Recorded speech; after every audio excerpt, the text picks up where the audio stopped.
ജൽപ്പനങ്ങൾക്ക് ഞങ്ങൾ സാധാരണ മറുപടി പറയാറില്ല. ബി ജെ പിൻ്റെ വോട്ട് ഈ തെരഞ്ഞെടുപ്പിൽ ബി ജെ പിക്ക് കിട്ടും എന്നുള്ളതിന് ഉറപ്പുണ്ടാവും. കഴിഞ്ഞ തെരഞ്ഞെടുപ്പിൽ 2,11,000 വോട്ട് കിട്ടിയതാണ്. അതിനുശേഷം പ്രധാനമന്ത്രി അടക്കം വന്നല്ലോ.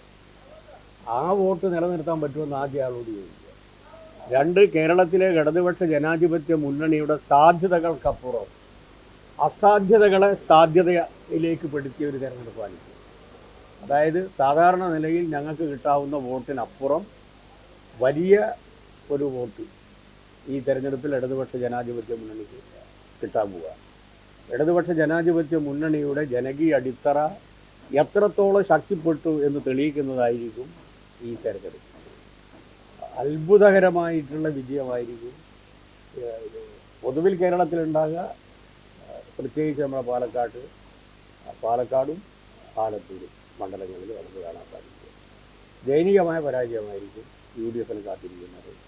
കഴിഞ്ഞ തെരഞ്ഞെടുപ്പിൽ BJP കിട്ടിയ വോട്ട് പോലും ഈ തെരഞ്ഞെടുപ്പിൽ കിട്ടില്ല എന്ന് ഉറച്ചു വിശ്വസിക്കുന്ന ഒരാളാണ്.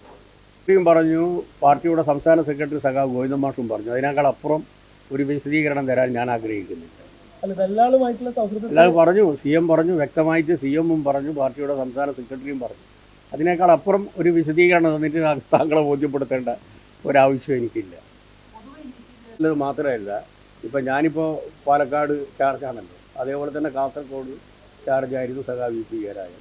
അതുകൊണ്ട് ആ പാർലമെൻറ്റ് മണ്ഡലത്തിൽ കേന്ദ്രീകരിക്കുന്നത് കൊണ്ട് സാധാരണ നിലയിൽ നിങ്ങൾ പ്രതീക്ഷിക്കുന്നത് പോലെ എല്ലാ മണ്ഡലത്തിലും എത്തിക്കാൻ അദ്ദേഹത്തിന് സാധിക്കും. അല്ല, LDF കൺവീനർ എന്നുള്ള നിലയിൽ തന്നെ LDF തീരുമാനിച്ചതാണ്, പാർട്ടി തീരുമാനിച്ചതാണ് ഒരു സ്ഥലത്ത് കേന്ദ്രീകരിക്കാൻ പറ്റും.